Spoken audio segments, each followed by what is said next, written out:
Welcome to the Real Estate Espresso Podcast, your morning shot of what's new in the world of real estate investing. I'm your host, Victor Menashe. On today's show, we're talking about how having a sewer pipe at the edge of your property may or may not be useful. It's a very common assumption that if city services are available in the street or perhaps nearby, you can have access to the sewer services for your project. Unfortunately, it's not that simple. Most sewer systems are ideally designed to be gravity fed. In an ideal world, the sewage treatment plant would be located at the lowest point in the city, and all of the sewer pipes from across the city would all flow downhill to the treatment plant. Sadly, not all cities are conveniently laid out to make that statement a reality. If a gravity-fed system is not possible, then one or more lift stations are going to be needed to pump the sewage uphill. Hopefully at that point, that difference in height will be enough for a gravity-fed segment to handle it from there. Gravity-fed systems, by definition, need to flow downhill. So even in a perfectly flat topography, your sewer pipe will have to get deeper and deeper and deeper in order to maintain a gravity feed. You might contact the city to gain access to the sewer service that's passing in front of your property. After all, there's a pipe only a short distance from the property line. Surely, accessing the sewer service shouldn't be a problem. But then the city engineer regrets to inform you that the sewer line doesn't have the capacity to support the size of your proposed project. You might be tempted to think, why can't the city plan for growth? After all, just put in a bigger pipe and save yourself the hassle of having to upgrade the pipe anytime someone proposes a new development. Well, in order for a sewer to function, it has to maintain a rate of flow. If the flow is too low, then solids won't get flushed through the system. They'll just sit in the pipe and eventually cause a blockage. The pipe must be sized to support both a minimum and a maximum flow rate. You don't want the pipe too small nor too big. You want it just right.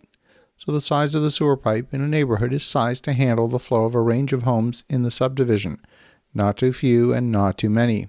If you want to increase the density in the area, you're probably going to have to dig up the streets on a large scale and upgrade the pipe. The next thing to worry about is when a gravity-fed system simply will not work. You literally need to push the sewage uphill. That's going to require a lift station. A lift station is not the end of the world, but it's definitely going to cost you a pot of money compared with a gravity-fed system. You might be thinking, what could be so hard? We're talking about a pump. How expensive can a pump be? Well, the pump needs to operate under all circumstances.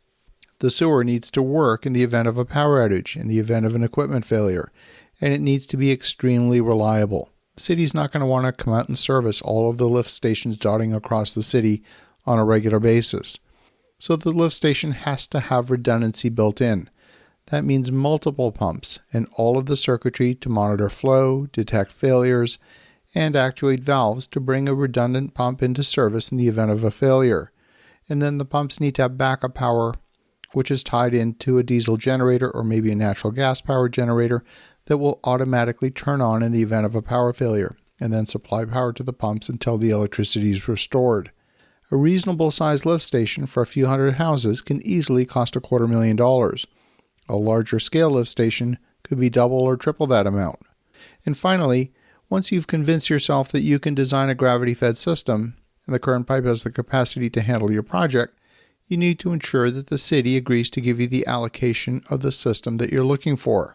If you're looking to build 200 houses and the current pipe will max out with another 200 houses, don't expect the city to give you 100% of the remaining capacity just for you. That would leave nothing else for other infill projects, like when a single property gets subdivided into a duplex. One of the most overlooked and most critical considerations is whether the city will give you the allocation you're seeking. Some developers merely ask the city if the system has the capacity to support their project, but then they forget to go the next step and get a commitment letter from the utilities board and the city engineer that promises that allocation to their project. That's a critical step that you must not overlook. Get the commitment in writing to include your project in their capacity budget calculations from that day forward. You want that budget allocated to you and not to the next application to come along.